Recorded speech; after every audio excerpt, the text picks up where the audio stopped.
खुदा ने हमें इंजील मुक़द्दस में बहुत से हुक्म दिए हैं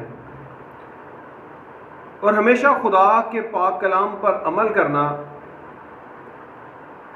एक मुश्किल बात इसलिए नज़र आती है कि हमारा जिस्म खुदा के पाक कलाम के ऑपोजिट काम कर रहा होता है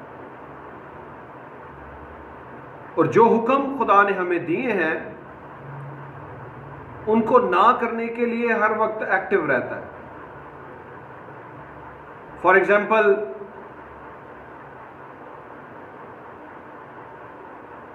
कोई हमें मारे तो हमारा भी दिल करता है कि हम उसको सही उसका जवाब दें।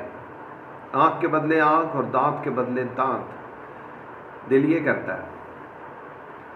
लेकिन इंजील मुक़द्दस, खुदा का पाक कलाम हमें यह सिखाता है कि हमें शरीर का मुकाबला नहीं करना, बल्कि हमें उसको माफ़ भी करना है और उसके लिए बरकत भी मांगनी है।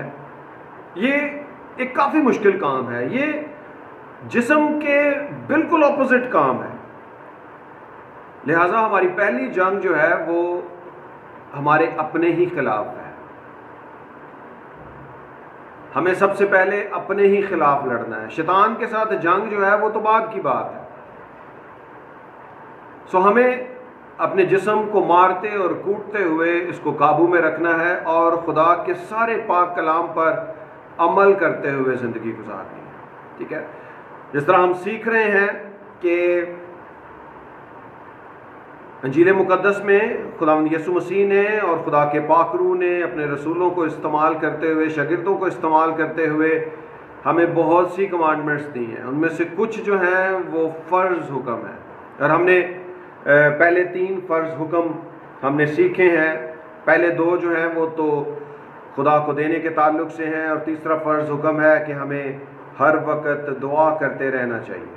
आज हम आगे सीखेंगे essential commandment number 4, page number 15 पर ही हैं हम अभी।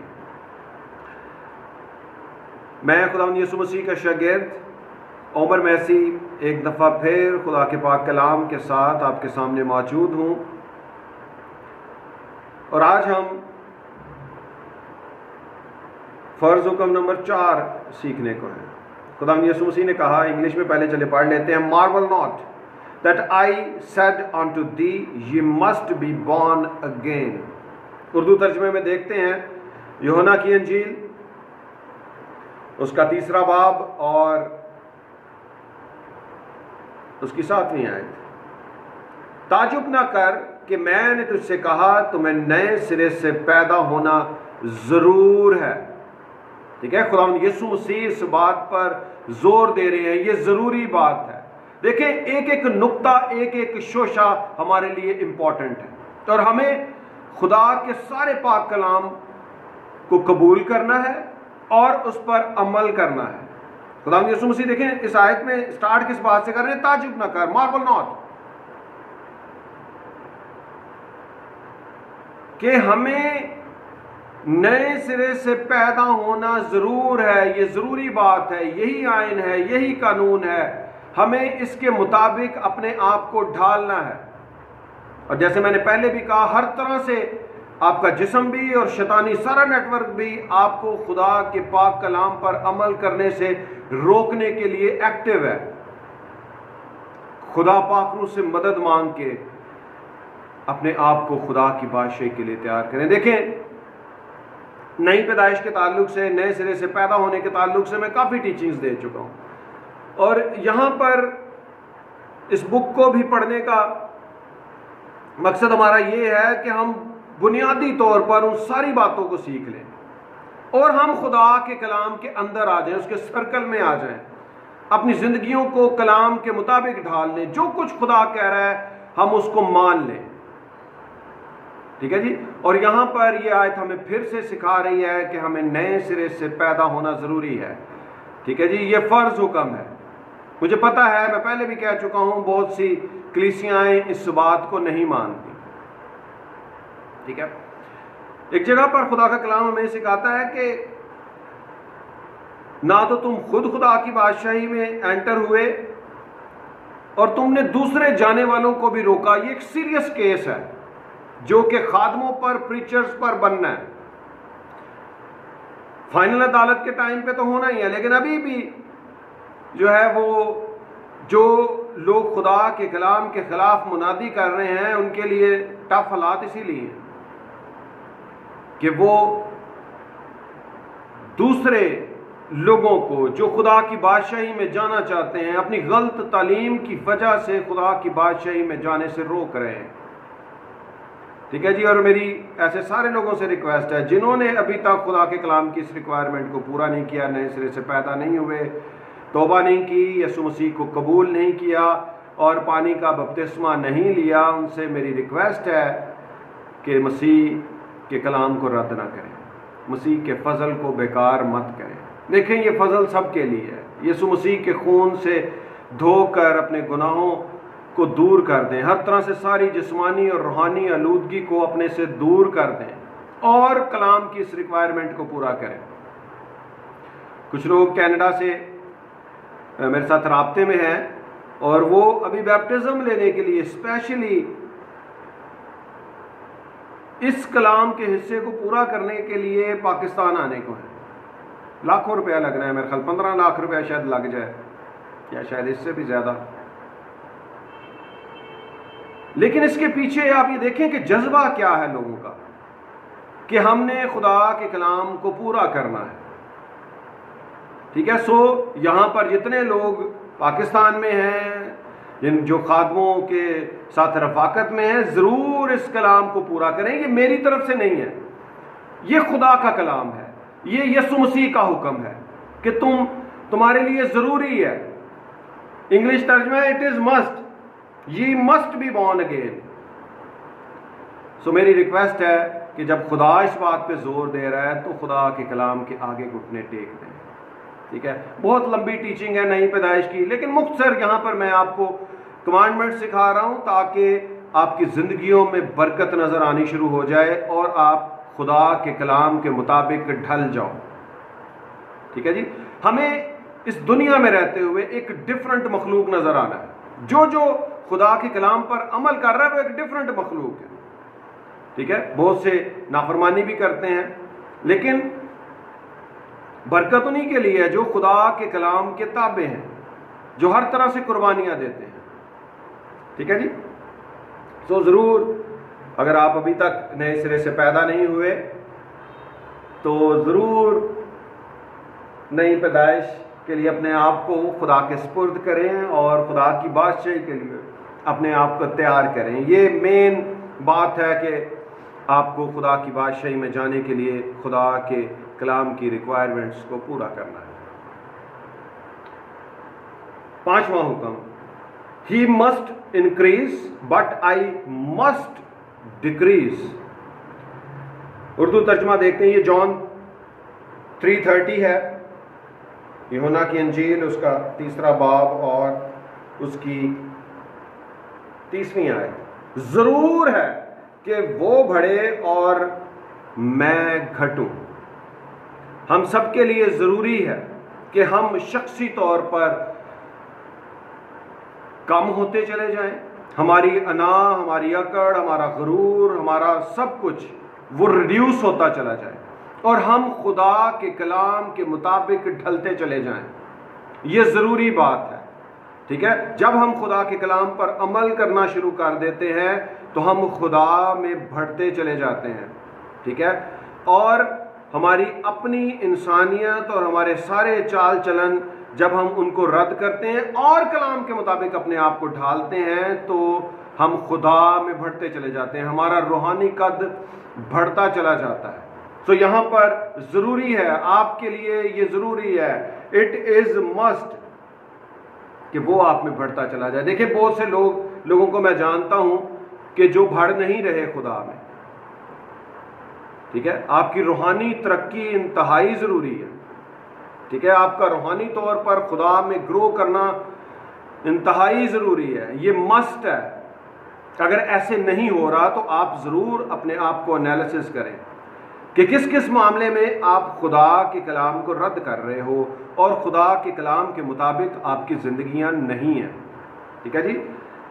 खुदा का आप में बढ़ना ज़रूरी है, ठीक है। जैसे मैंने पहले भी कहा है कि बहुत से लोग ऐसे नहीं हो रहा उनकी ज़िंदगियों में, वो अपनी ही अकड़ की वजह से, अपने ही गुरूर की वजह से और अपने बहुत से ऐसे मामलात की वजह से वो फंसे हुए हैं, ठीक है। खुदा से मदद मांगे, खुदा को कहें खुदावंद मैं तुझ में बढ़ना चाहता हूँ, ठीक है। और इसके लिए बड़ा ज़रूरी है, जैसे हमने ऊपर तीसरा हुक्म भी सीखा था, कि ज़रूर है कि हमें दुआ करनी है, ठीक है। खुदा में बढ़ने के लिए खुदा के साथ रफ़ाकत इंतहाई ज़रूरी है।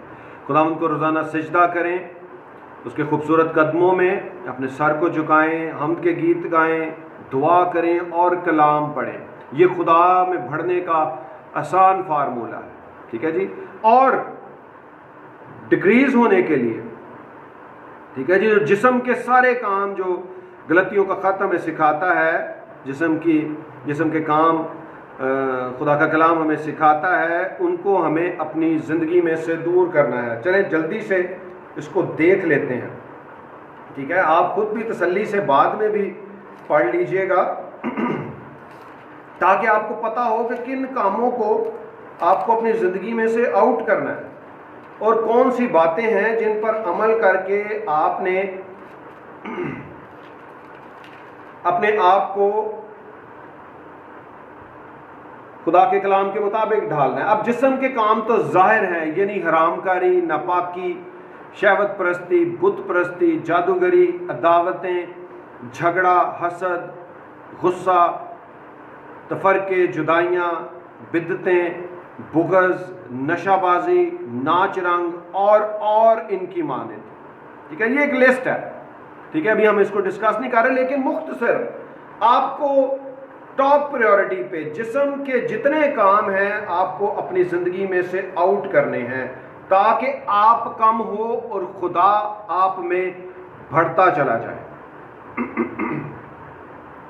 छठा हुक्म, फर्ज हुक्म हम सीख रहे हैं, God is a spirit and they that worship him must worship him in spirit and in truth. John 4:24, यूहन्ना की इंजील मुकद्दस यूहन्ना रसूल की मार्फत लिखी गई इंजील, उसका 4था बाब और उसकी 24वीं आयत। खुदा रूह है और ज़रूर है कि उसके परस्तार रूह और सच्चाई से प्रस्तिश करें। ये आपके लिए ज़रूरी है कि खुदा की प्रस्तिश आपने करनी है। खुदा ऐसे ही परस्तार ढूंढता है जो रूह और सच्चाई से उसकी प्रस्तिश करें, ठीक है जी। हमारे लिए लाजिम है, हमारे लिए ज़रूरी है कि हम रूह और सच्चाई से उसकी प्रस्तिश करें और इसमें अपने आप को खाली करें। दुआ करने से पहले अपने आप को पाक करें, दुआ करके कि खुदावंद मैं अपनी नाफरमानियों का इकरार करता हूँ, अपने खून से मेरी सारी जिस्मानी और रूहानी आलूदगी को दूर कर, और फिर खुदा की पाक हजूरी में आए। यीशु मसीह के खून को अपने ऊपर लिए हुए, खुदा के बेटे यीशु मसीह के खून को अपने ऊपर लेकर खुदा बाप की पाक हजूरी में जाएं, ठीक है जी। कलाम हमें ये सिखाता है कि खुदा अपने बेटे यीशु मसीह के खून को देखकर गजब से टल जाता है, ठीक है जी। ये कलाम का बड़ा प्यारा असूल है। और फिर आप उसकी हम्द करें, ठीक है, उसकी प्रस्तिश करें, गैर जुबानों में दुआ करें, ठीक है, रूह में दुआ करें, रूह में उसकी हम्द के गीत गाएं। खुदा ये चाह रहा है कि ज़रूर है कि उसके परस्तार रूह और सच्चाई से उसकी प्रस्तिश करें। यही खुदा का ऑब्जेक्टिव है हमें पैदा करने के लिए, हमें बनाने के लिए, क्योंकि खुदा ये चाहता है कि हम उसकी प्रस्तिश करें, ठीक है। देखें आसमान पर बहुत से फरिश्ते दिन रात खुदावंद की इबादत और प्रस्तिश करते हैं, उसको सजदा करते हैं, हालेलुया का कोर्स गाते हैं उसकी हम्द में। लेकिन प्लैनेट अर्थ पे खुदा का हमें बनाने का मकसद ये है कि हम आज़ाद मर्जी के साथ उसकी प्रस्तिश करें, ठीक है जी।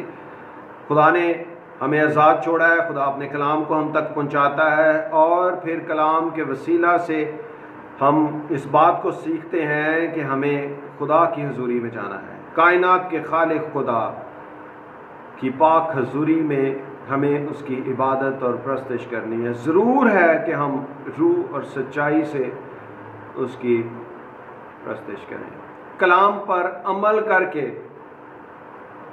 उसकी प्रस्तश करें। प्रस्तश देखें, एक एक लफ्ज़ को लेके हम काफ़ी ज़्यादा एंगल्स के साथ कलाम को सीख सकते हैं, लेकिन जैसे मैं बार बार कह रहा हूँ, मेरा ऑब्जेक्टिव ये है कि आप कलाम पर अमल करना सीख लो। प्रस्तश सिर्फ यही नहीं है कि आपको खुदा की हम के गीत गाने हैं, बल्कि सारे कलाम पर जब हम अमल करते हैं तो इससे हम खुदावंद की प्रस्तश करते हैं, हम खुदा से अपनी मोहब्बत का इजहार करते हैं।